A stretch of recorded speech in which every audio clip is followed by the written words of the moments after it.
Good morning, students. Today we are going to start chapter number 5, the world of microbes. इस lesson में हम microbes के बारे में जानेंगे कि माइक्रोब्स क्या होते हैं. Understand the condition and necessary for the growth of, कैसे वो ग्रो करते हैं, क्या कंडीशन उनको चाहिए होती है, उनकी इम्पॉर्टेंस, वो इम्पॉर्टेंट जो माइक्रोब्स होते हैं वो इम्पॉर्टेंट और हार्मफुल कैसे होते हैं. Take precautionary measure to save themselves from disease cause by, और हमें कैसे प्रिकॉशंस लेने चाहिए कि हमें माइक्रोब से कोई डिजीज़ ना हो, क्योंकि वो हार्मफुल भी होते हैं, वो इम्पॉर्टेंट भी होते हैं. Do you know that thousands of tiny organisms are found in a drop of pond water. एक ड्रॉप ऑफ पॉन्ड मतलब जो पॉन्ड का जो पानी होता है, एक ड्रॉप, उसमें कितने सारे छोटे छोटे ऑर्गेनिज्म होते हैं. These tiny organisms are called microorganisms और microbes. या जो वो tiny organisms होते हैं उन्हें हम क्या कहते हैं, microorganisms और microbes. Micro means tiny, micro का मतलब है tiny, छोटा, and organism means a living thing, और organism का मतलब है living thing. Tiny मतलब बिल्कुल छोटा सा organism, जो living thing होते हैं उन्हें हम क्या कहते हैं, microorganism. They are so tiny that they can be seen only under a microscope. वो इतने टाइनी मतलब इतने छोटे होते हैं कि उन्हें सिर्फ हम माइक्रोसॉफ्ट के अंदर ही देख सकते हैं. What is a microscope? Microscope क्या है? It is an instrument used to see organism. ये एक इंस्ट्रूमेंट है जो कि यूज़ करा जाता है ऑर्गेनिज्म को देखने के लिए. That are too tiny, जो बहुत ही छोटे होते हैं, जो हमें अपनी आई से नहीं दिख सकते हैं. Microbes are all around us. जो माइक्रोब्स हैं वो हमारे आसपास हैं. इन द एयर में, वाटर में और लैंड में. Microbes are also present inside our body. और कुछ माइक्रोब्स हमारी बॉडीज़ में भी प्रेजेंट होते हैं. Sometimes when many microbes grow in a place, कई बार क्या होता है, एक ही प्लेस पे बहुत सारे माइक्रोब्स ग्रो करते हैं. We can see their colony without the use of microscope. और हम उनका ग्रुप देख सकते हैं. यहाँ कॉलोनी का मतलब है उनका ग्रुप. एक ही प्लेस पे जब बहुत सारे माइक्रोब्स ग्रो कर जाते हैं तो हम बिना माइक्रोस्कोप के उनका ग्रुप देख सकते हैं. Types of microbes. There are 4 types of microbes. 4 types के माइक्रोब्स होते हैं. बैक्टीरिया, वायरसेस, प्रोटोजोआ और फंगाई. फंगी. कितने टाइप के माइक्रोब्स होते हैं? 4 टाइप्स के. First bacteria, second viruses, protozoa and fungi. Now come to next page.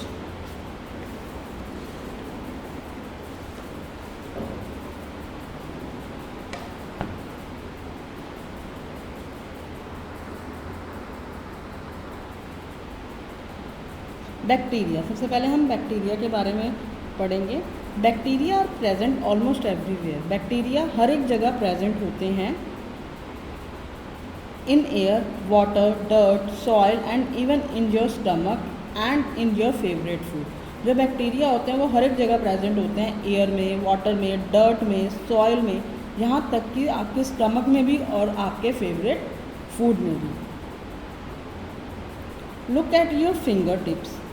एक एक्टिविटी दी हुई है. Look at your finger tips. आप अपने फिंगर टिप्स को देखिए. Do they look clean. क्या वो क्लीन लगते हैं? आपको ऐसे तो क्लीन दिख रहे होंगे. Thousands of bacteria may be present on your finger tips and may even more on your hands.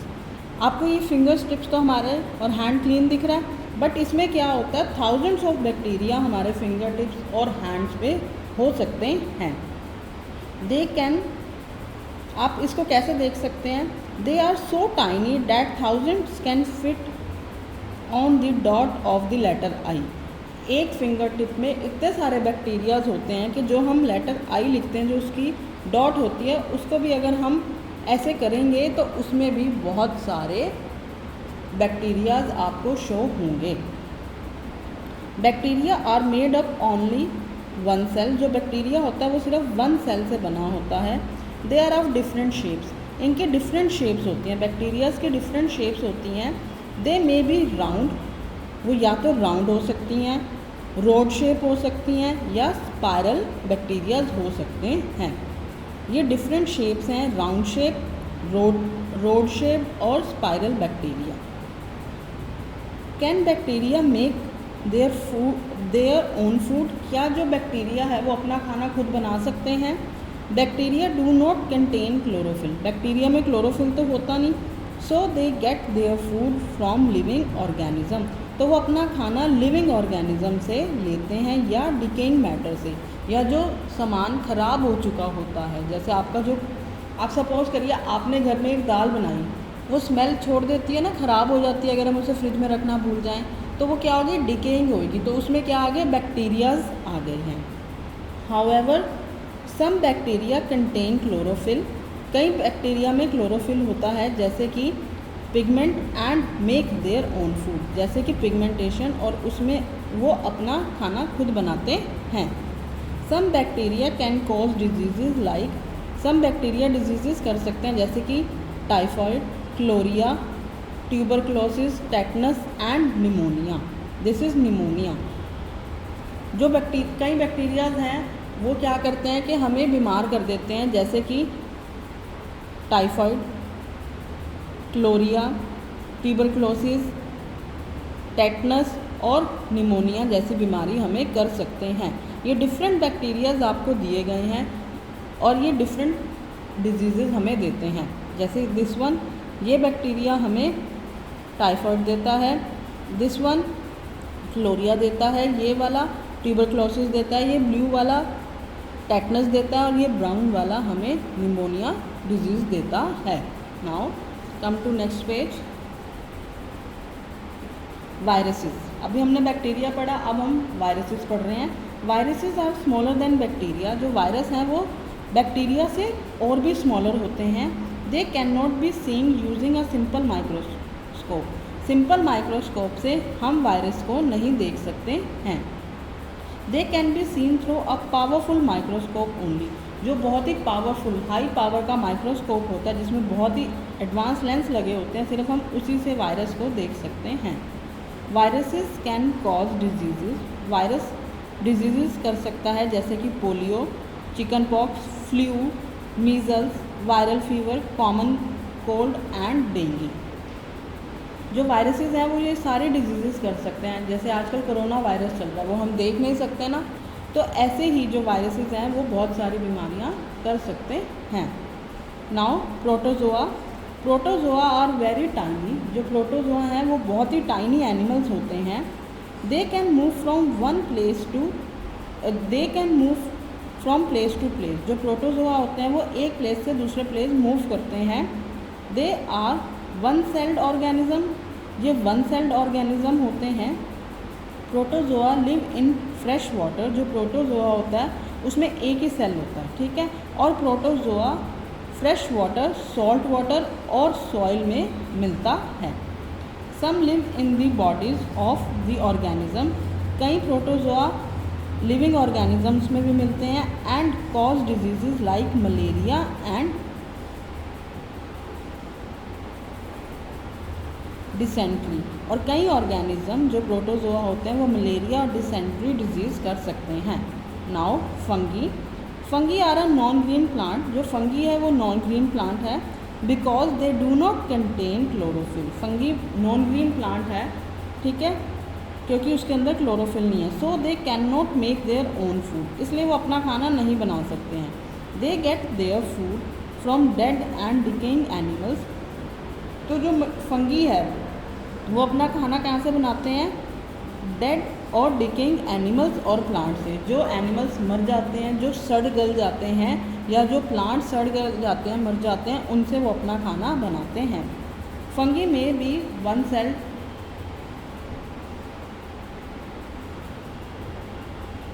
Fungi में भी one sailed, sorry, they get their food from dead and decaying animals, वो अपना खाना dead और decaying plants और animals से बनाते हैं, जो सड़ गल जाते हैं, जो मर जाते हैं प्लांट्स और एनिमल्स। फंगी में भी वन सेल्ड और मैनी सेल्ड, जो फंगी होता है वो एक सेल या बहुत सारे सेल से बना होता है। For example yeast is one celled, जो ईस्ट है वो वन सेल्ड है। And mushroom are many celled fungi, जो ईस्ट है इसमें एक ही सेल फंगी है और ये मशरूम मैनी सेल फंगी हैं। Most fungi grow in dark, जो ज़्यादातर फंगी हैं वो डार्क, वार्म और मॉइस्ट गीले प्लेसेस में ग्रो करते हैं। सम ग्रो इन डेजर्ट, कई डेजर्ट में ग्रो करते हैं और बहुत ज़्यादा ठंडे प्लेसेस पे ग्रो करते हैं। Some fungis cause food poisoning, कई फंगी फूड पॉइजनिंग भी करते हैं। And skin disease like, some fungi cause food poisoning, कई फूड पॉइजनिंग करते हैं और कई स्किन डिजीज़ जैसे रिंगवॉर्म करते हैं। रिंगवॉर्म एक स्किन डिजीज़ होता है, वहाँ खारिश होती रहती है और वहाँ पे रेड कलर के मार्क्स हो जाते हैं। Now microbes are grow very quickly in warm and damp place, जो माइक्रोब्स होते हैं जितने भी हमने जो पढ़े अभी, बैक्टीरिया, फंगस, फंगी, ये जितने भी होते हैं ये बहुत ही जल्दी ग्रो करते हैं। कहाँ पे? वार्म और डैम्प, मतलब जहाँ पे हल्का हल्का मॉइस्चर होता है वहाँ पे ग्रो करते हैं।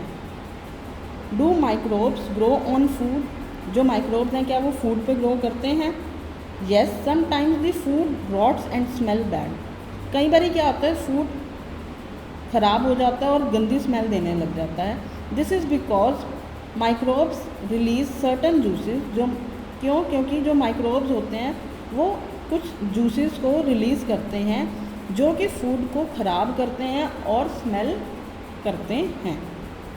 Now uses of microbes, microbes के क्या क्या यूजेस हैं? Some bacteria and fungi are useful while some others cause diseases to us and to our pet and domestic animals, जो कई बैक्टीरिया या फंगी होते हैं कई तो यूज़फुल होते हैं और कई डिजीज़ को कॉज करते हैं हमारे लिए, हमारे पेट्स के लिए, हमारे डोमेस्टिक एनिमल्स के लिए, और सम स्पॉइल आवर फूड, और कई हमारे खाने को भी ख़राब करते हैं। कई तो यूज़फुल करते हैं माइक्रोब्स और कई हमें डिजीज़ देते हैं, हमारे पेट एनिमल, डोमेस्टिक एनिमल्स, और यहाँ तक कि हमारे फूड को भी ख़राब करते हैं। Useful microbes, we use microbes to make many useful products such as ice cream, toothpaste, glue, detergent and medicine. कई यूज़फुल जो माइक्रोब्स होते हैं वो किस में यूज़ करते हैं? कई प्रोडक्ट्स बनते हैं जैसे कि ice cream, toothpaste, glue, detergent and medicine. Microbes help to clean the environment by breaking down the dead plants and animals. जो माइक्रोब्स होते हैं वो कई बार क्या करते हैं? एनवायरनमेंट को क्लीन करते हैं। जो डेड प्लांट्स और एनिमल्स होते हैं उनको खा के, मतलब उनके ऊपर माइक्रोब्स क्या करते हैं, जो डेड प्लांट्स और एनिमल्स होते हैं उनको ब्रेक डाउन करते हैं और एनवायरनमेंट को क्लीन करते हैं। Some oil eating microbes help to clean the oil spills in the oceans. कई होते हैं ऑयल ईटिंग माइक्रोब्स होते हैं जो कि ओशंस में, में जो ऑयल होता है उनको क्लीन करते हैं। Yeast is the type of fungi, it is use to make bread. एक ईस्ट फंगी होती है जिससे हम ब्रेड बना सकते हैं। आपने देखा है घर में अगर हम कुछ ढोकला बनाते हैं या कोई पिज़्ज़ा बेस बनाते हैं या केक बनाते हैं तो उसमें हम इनो डालते हैं, उसमें क्या होती है? ईस्ट होती है। वो ईस्ट क्या करती है? बैक्टीरियाज होते हैं जिससे कि खाना बनता है, जो कि गुड होते हैं हमारे लिए। Now some mushrooms are used as food, कई मशरूम फूड की तरह यूज़ होते हैं। They are rich in protein, उनमें प्रोटीन बहुत होता है। Some bacteria help to digest plant, कई बैक्टीरिया हेल्प करते हैं हमें डाइजेस्ट करने के लिए plant food in cows, buffaloes and etcetera. कई बैक्टीरिया काउज और बफेलो को प्लांट को डाइजेस्ट करने में हेल्प करते हैं। Some bacteria change milk into curd, कई बैक्टीरिया मिल्क को कर्ड में चेंज करते हैं। They help us in making curd and cheese, जो ये बैक्टीरियाज होते हैं जो दूध में होते हैं वो क्या हेल्प करते हैं? हमें कर्ड और चीज़ बनाने में हेल्प करते हैं। Harmful microbes, the harmful microbes are called germs, जो हार्मफुल माइक्रोब्स होते हैं उन्हें हम क्या कहते हैं? जर्म्स कहते हैं।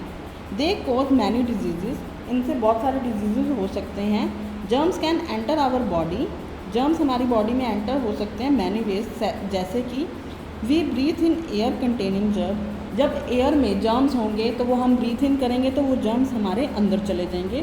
थ्रू कट एंड वॉन्ड्स, जब हमें कोई चोट लग जाती है, सपोज़ करिए हमारी फिंगर पे कोई कट लग गया है या कोई चोट लग गई है, उससे वो क्या होता है, वो कट स्किन खुल जाती है हमारी और उससे बैक्टीरिया जर्म्स हमारे अंदर जा सकते हैं। Through when we drink unclean water और eat food from road side, जब हम गंदा पानी पीते हैं और या फिर रोड साइड से अनकवर्ड फूड खाते हैं। When an infected animal bite a person, या कोई एक इन्फेक्टेड एनिमल मतलब एक बीमार जानवर किसी पर्सन को बाइट कर दे, जैसे अब कोई मॉस्किटो है, आप सोचिए वो किसी डेंगू वाले पर्सन का ब्लड सक करके आया और वो आपके ऊपर आके बैठ गया और आपका ब्लड सक करने लग गया, तो आप बीमार हो जाएंगे और आपको भी डेंगू हो जाएगा। Protection from harmful microbes, we can protect our self from harmful microbes by eating fresh and clean food and drinking clean water, हमें फ्रेश फ्रूट्स, वेजिटेबल्स और क्लीन वाटर पीना चाहिए। Keeping our body and surrounding clean, हमें अपनी body और आसपास का सारा एनवायरनमेंट क्लीन रखना चाहिए। Trimming our nails and keep our self clean, हमें अपने नेल्स को कट करके साफ़ रखने चाहिए और अपने आप को भी साफ़ रखना चाहिए।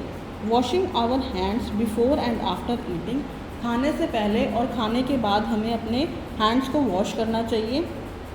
Washing our hands after going to toilet, और जब भी हम टॉयलेट जाते हैं तो हमें अपने हैंड्स ज़रूर धोने चाहिए। Taking proper vaccine for disease, और हमें वैक्सीन लेनी चाहिए डिजीज़ के लिए। बचपन में हम सबको वैक्सीनेशन लगी हुई है, बड़े होके भी लगती हैं, तो हमें वो वैक्सीन्स लगानी चाहिए। सो स्टूडेंट्स, ये लेसन आपका कंप्लीट हो गया है। आप इस लेसन को रीड करिए और try to do check points and back exercise. Thank you.